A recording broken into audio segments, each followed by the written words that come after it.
আসসালামু আলাইকুম আরহামতুল্লাহি ওবারাকাতুহু। শ্রদ্ধেয় সম্মানীয় প্রিয় দর্শক শ্রোতা, আজকে মহারণা বা দেড়মোহর সম্পর্কিত কয়েকটি বিষয়ে আলোচনা করতে চলেছি।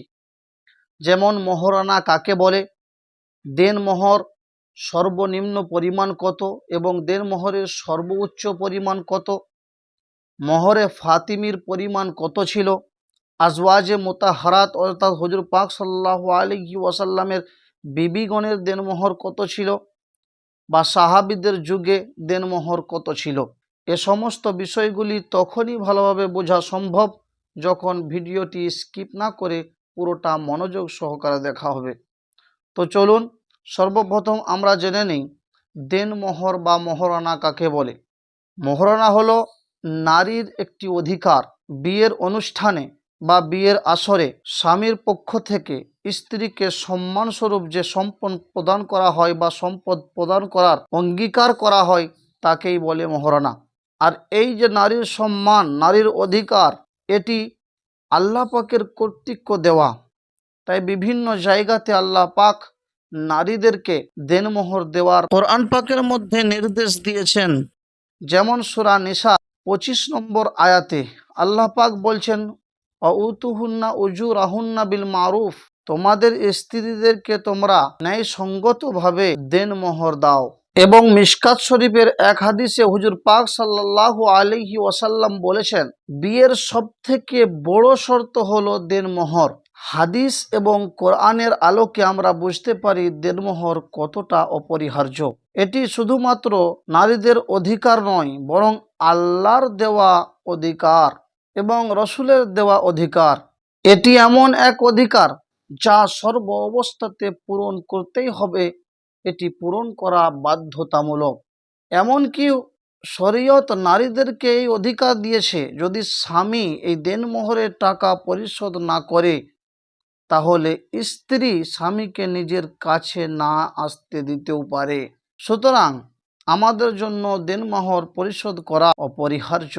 কিন্তু দেখা যায় বর্তমান যুগে আমাদের সমাজে দেনমোহর নির্ধারণ করে তো দেয় কিন্তু পরিশোধ করে না। অনেক স্বামী বাসর রাতে স্ত্রীকে বলে, বলো তুমি আমাকে চাও না দেনমোহর চাও। এই দুটো শর্তের মাঝে কোনো স্ত্রী দেনমোহর চাই বলবে না, বলবে স্বামীকেই চায়। তো এটা দেনমোহর থেকে বাঁচার জন্য একটা শয়তানি চক্রান্ত। সুতরাং এর থেকে বেঁচে থাকতেই হবে। এবং অনেকেই বলে, আমি পারবো না, আমাকে ক্ষমা করে দাও, মাফ করে দাও দেনমোহর। স্বামীর জন্য এটা বলাও উচিত নয়। হ্যাঁ, স্ত্রী যদি নিজ থেকে দেনমোহর মাফ করে দেয় তবেই মাফ হবে, তা না হলে মাফ হবে না।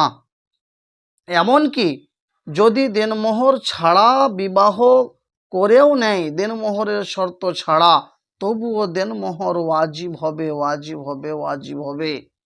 এবারে আমরা জানব দেনমোহরের সর্বনিম্ন পরিমাণ কত এবং সর্বোচ্চ পরিমাণ কত।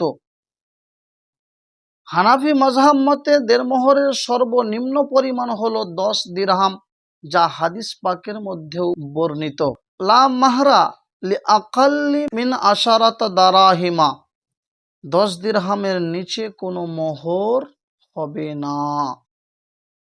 সুতরাং বোঝা গেল 10 দিরহাম হলো সর্বনিম্ন পরিমাণ।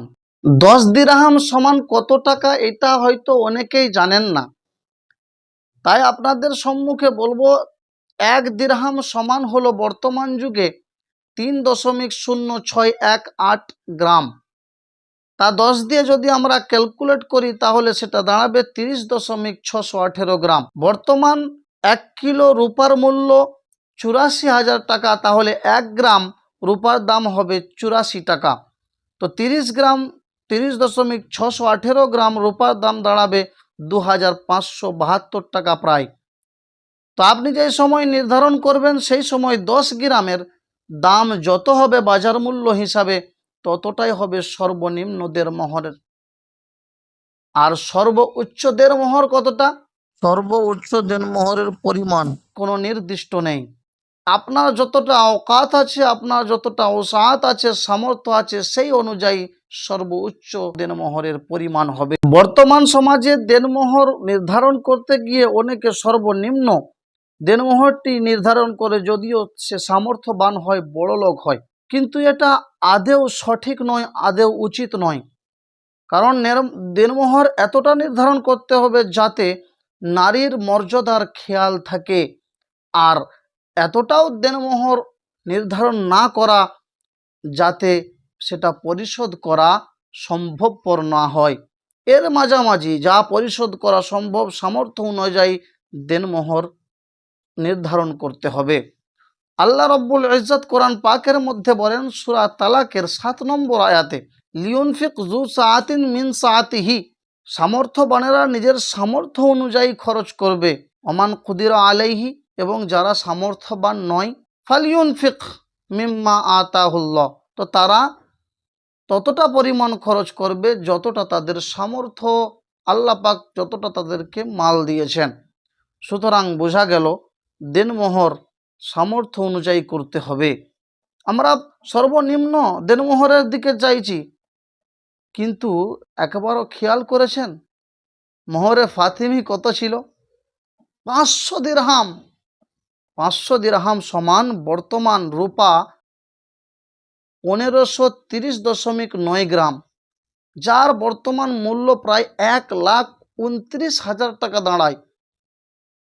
এবং হুজুর পাক সাল্লাল্লাহু আলাইহি ওয়াসাল্লামের যত স্ত্রীগণ ছিলেন সকলের দেনমোহর 500 দিরহাম ছিলেন, শুধুমাত্র উম্মে হাবিবা ছাড়া।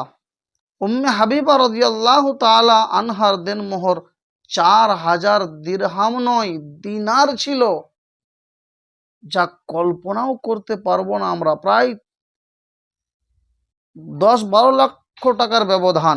হযরত উমর ইবনে খাত্তাব রাদিয়াল্লাহু তাআলা আনহু তো তিনার এক বিয়েতে 40,000 দিরহাম দেনমোহর নির্ধারণ করেছিলেন। এবং এক সাহাবা, সম্ভবত আবু তালহা রাদিয়াল্লাহু তাআলা আনহু, তিনি তিনার দেনমোহর নির্ধারণ করেছিলেন স্ত্রীর জন্য 30,000 দিরহাম। এবং সাহাবীদেরকে যখন জিজ্ঞাসা করা হলো, হাদিস পাকের মধ্যে বর্ণিত, যখন সাহাবীদেরকে জিজ্ঞাসা করা হলো আপনাদের যুগে দেনমোহর কত ছিল, তো তিনারা উত্তর দিয়েছেন যে আমাদের যুগে দেনমোহর 10 উকিয়া ছিল, অর্থাৎ 400 দিরহাম। সুতরাং ভাবুন কত পরিমাণ দেনমোহর দিতেন তিনারা, শুধুমাত্র নারীকে মর্যাদা দেওয়ার জন্য। তো আপনারও যদি সামর্থ্য থাকে তাহলে এতটা পরিমাণ দেনমোহর দিন, নচেত যতটা আপনার সামর্থ্য, কমপক্ষে 30,000, 40,000, 50,000 দেনমোহর হওয়া দরকার। বর্তমান যুগে যারা মজুর খাটে তারাও তো মাসে 12,000, 14,000 কামায়। তো এক মাসের কামাই কমসে কম বিবিকে দিতে হবে। তো যারা চাকরিজীবী, 30,000, 40,000 টাকা দেওয়া তাদের জন্য কোনো বড় ব্যাপার নয়। সুতরাং দেনমোহরে কোনো রকম গাফিলতি চলবে না, কোনো রকম চক্রান্ত চলবে না, যাতে দেনমোহর আমাকে দিতে না হয় বা কম পরিমাণ দিতে হয়। আফসোস লাগে যেই জিনিসটাতে হুজুর পাক সাল্লাল্লাহু আলাইহি সাল্লাম হারাম করেছেন, যাকে যৌতুক, তা আমরা নেওয়ার সময় বিভিন্ন বিভিন্ন পন্থা, বিভিন্ন তাদবীর অবলম্বন করি কিভাবে বেশি করে যৌতুক নেওয়া যায়। কিন্তু যেটা হুজুর পাক সাল্লাল্লাহু আলাইহি সাল্লাম খুশি খুশি দিতে বলেছেন, সেক্ষেত্রে আমরা এত দূরে সরে যাই কল্পনার বাইরে। আল্লাহ পাক আমাদেরকে দেনমোহর পরিশোধ করার তৌফিক দান করুক। যদি আমরা দেনমোহর পরিশোধ না করি, এই হক আমাদের ওপর রয়ে যাবে কাল কিয়ামতের দিন। আল্লাহ পাক আমার আপনার নেকি থেকে স্ত্রীকে দেবে। সুতরাং আমাদেরকে আল্লাহ পাক দেনমোহর পরিশোধ করার তৌফিক দান করুক এবং নারীদের সম্মান করার তৌফিক দান করুক। সকলে বলুন আমিন।